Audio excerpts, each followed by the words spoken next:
wakati muhimu sana sasa, wenzetu wakiwa wanakwenda na hili jambo katika watu kwenye kuwasilisha majina yao na kuweza kufuata hizo taratibu za kushiriki, basi wajue kwamba Bodi ya Filamu ipo kwa ajili ya kuwasajili wale ambao ni content creators wanaotumia picha jongevu ili wawe rasmi, lakini pia washiriki kinyang'anyiro hichi wakiwa rasmi na jamii iweze kuwatambua. Ni muhimu sana. Tuna mfumo wetu unaitwa AMIS ambao ukiingia sanaa.go.tz utakuta pale Bodi ya Filamu,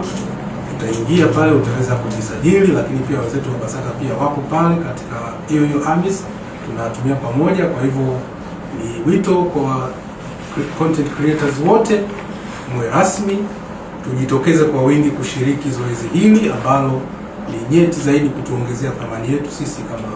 watengenezaji wa maudhui mitandaoni, hasa wale wanaotumia picha jongevu ambao sisi Bodi ya Filamu tunawasimamia. Na huu ni mwanzo tu, tunahamasisha pia wadau wengine waweze kujitokeza zaidi kutengeneza tuzo za namna hii ili kuongeza ushindani katika kazi hizo, lakini pia na ubunifu